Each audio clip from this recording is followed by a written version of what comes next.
Before Fleetwood Mac would conquer the world with their legendary Rumours lineup, they were mostly a band searching for direction. Peter Green had left. The lineup kept changing, and guitarists in particular never seemed to last very long within the Mac.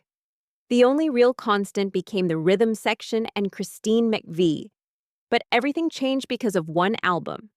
An album recorded by two incredibly young musicians, Lindsey Buckingham and Stevie Nicks.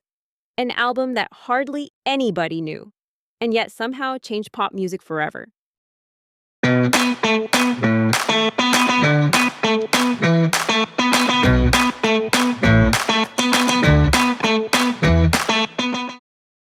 In 1973, Lindsey Buckingham and Stevie Nicks released a single album together, simply named Buckingham Nicks, a record filled with Californian folk rock, rich harmonies, and deeply personal songs, somewhere between singer-songwriter music and what would later become the classic West Coast sound.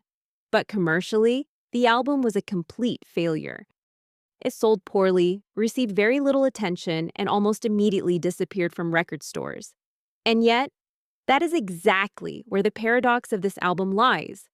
Because although almost nobody heard it, eventually exactly the right person did.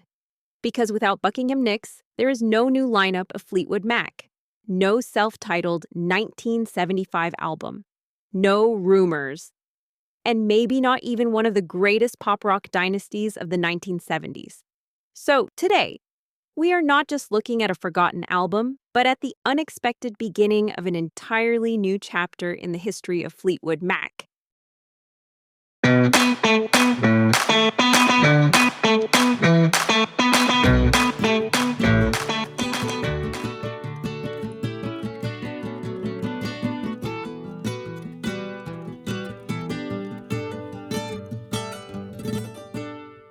Long before Lindsey Buckingham and Stevie Nicks became part of Fleetwood Mac, they were mostly just two young musicians with enormous ambition, but very little real success.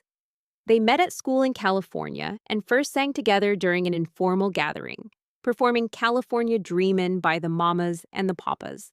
Not long afterwards, they ended up together in the band Fritz, a psychedelic folk rock group that during the late 60s surprisingly found itself opening for artists like Jimi Hendrix and Janis Joplin. But despite those large stages, a real breakthrough never came. And so, in the early 70s, Buckingham and Nicks moved to Los Angeles, armed with little more than demos, ambition, and an old Ampex 4-track recorder on which they recorded songs at night. While Lindsey focused entirely on music, Stevie worked all kinds of jobs to keep them financially afloat. From waitressing to cleaning work, it was the classic musician fantasy. Young, talented, completely broke, and fully convinced that success would eventually come. And it was exactly during that period that the first outlines of the Buckingham Nicks album began to emerge.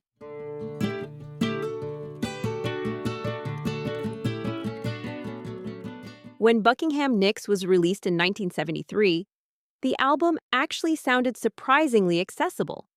This was not an experimental record, not difficult prog rock, and not some radical reaction against the music of its time. Quite the opposite. The combination of folk rock, Californian harmonies, and introspective singer-songwriter material fit remarkably well within the sound of the early 70s. And yet, the album almost completely disappeared without a trace. That is what makes Buckingham Nicks such a fascinating record. Because listening to it today, you do not hear a failed attempt. You hear an artist duo standing surprisingly close to something much bigger. Especially Lindsey Buckingham's guitar playing immediately stands out. His finger-picking style, sense of melody, and obsession with arrangements would later become an essential part of the sound of Fleetwood Mac. The instrumental Stephanie, for example, already contains elements reminiscent of Never Going Back Again from Rumours, while Without a Leg to Stand On loosely hints at the energy of Go Your Own Way.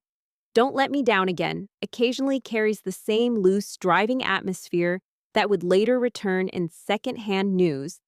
Even the rhythm of Lola My Love strongly recalls the marching feel heard later on Tusk.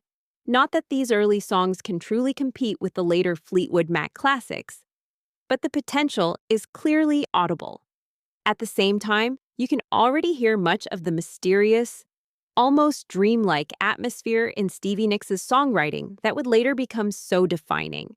Songs like Frozen Love, Long Distance Winner, and Crystal sometimes feel like early blueprints for what would, only a few years later, evolve into one of the biggest bands in the world. In the case of Crystal, this became quite literal, as the song later received a full band version on the self-titled 1975 album that marked Buckingham and Nicks' debut with the band. And yet, almost nobody heard it.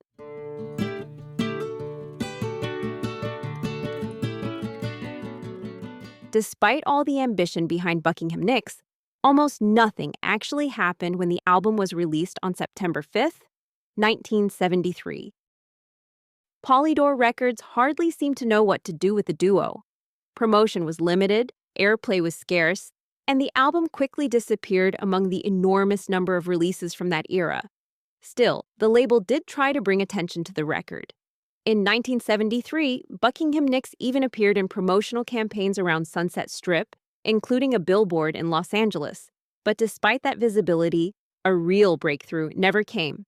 But of the original 1973 billboard campaign, no known archival photographs seem to exist.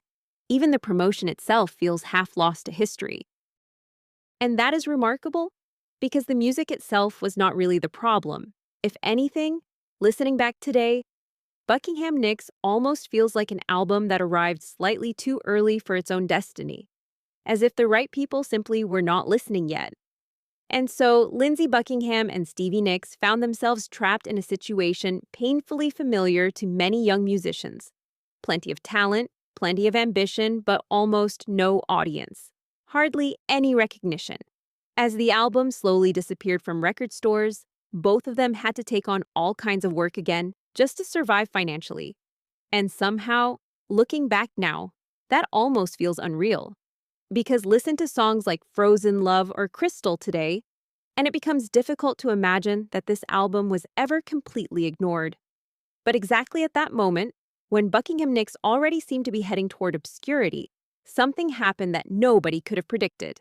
Remarkably, in 2025, another billboard appeared on Sunset Boulevard, this time announcing the long-awaited reissue of the record, almost as if the album, after decades of silence, had finally been given one last chance to be heard.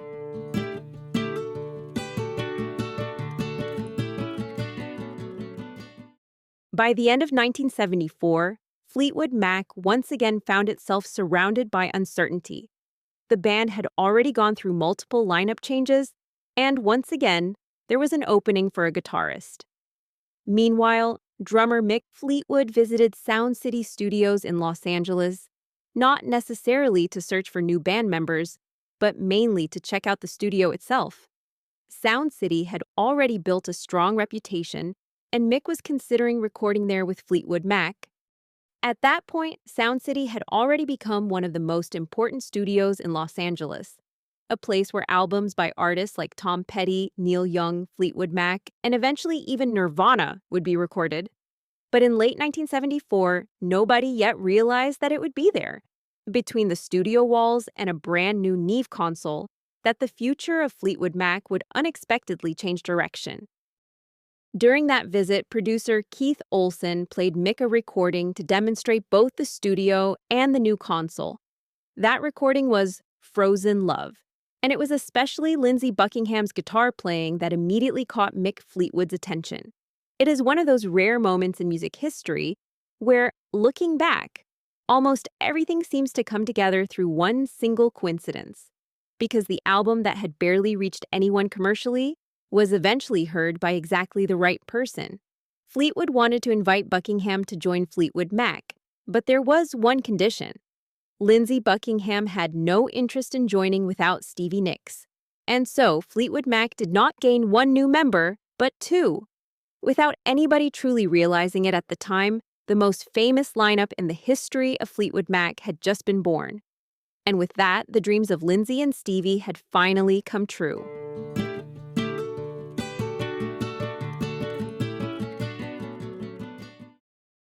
Once Lindsey Buckingham and Stevie Nicks became part of Fleetwood Mac, the way people looked at Buckingham Nicks began to change as well. Suddenly, the album became more than just a forgotten folk rock record from 1973. It turned into a missing link in the chain, a musical snapshot of two artists just before the world truly got to know them. And yet, for decades, the album remained strangely difficult to access in any normal modern way. Although Buckingham Nicks did receive several vinyl reissues throughout the 70s and early 80s in countries like Canada, Germany, Japan, and Australia, it never received the kind of broad modern reintroduction you would normally expect from an album connected to Fleetwood Mac. There were no widely available official CD editions for decades. The album remained absent from streaming services, and for many listeners, it survived mainly through old vinyl copies, unofficial releases, bootlegs, and internet uploads, which only made the situation even stranger. By then, Fleetwood Mac had grown into an enormous commercial machine, a band whose catalog was constantly being reissued, remastered, and resold. And yet, Buckingham Nicks continued to exist almost like a ghost inside that history. No completely clear explanation ever really emerged. Sometimes rights issues were mentioned, sometimes simply delay and inertia. But there was probably something else involved as well, because Buckingham Nicks was not just an album. It was also a time capsule of a relationship that would later become one of the most famous and most complicated dynamics in rock history. Maybe that is why the album continued to feel emotionally unresolved for such a long time. Meanwhile, fans kept sharing bootlegs, vinyl rip versions, and obscure internet uploads, as if the album had slowly gained an almost mythical status. Even I knew Buckingham Nicks for years, mainly through vinyl rips and unofficial versions shared among collectors and fans. At one point, I even burned a vinyl rip onto a CDR, simply because an official release practically did not exist. My father owned an original copy of the LP, and together we digitized his record. As always, thanks, Dad, forever in your debt. And maybe that is exactly what gave the album such a mythical aura. It felt like you were part of a small group of listeners who had discovered a forgotten chapter in the history of Fleetwood Mac, which is also what makes the recent reissue feel so special. Where the album once survived mostly through bootlegs and obscure uploads, it now finally sits officially on the shelf. In my case, even on colored vinyl. My father kept the original. And maybe that is ultimately what makes Buckingham Nicks so fascinating. Not just because the music itself is interesting, but because it feels like a glimpse into a universe just before everything changed. As if you are listening to the very last moment, when Lindsey Buckingham and Stevie Nicks were still simply two young musicians, untouched by world fame, internal tensions, and the enormous history that would eventually follow. Eventually, the album finally received a proper worldwide remastered reissue more than 50 years after its original release. And somehow, that feels strangely fitting. Almost as if Buckingham Nicks could only truly be understood after the rest of the story had already become history.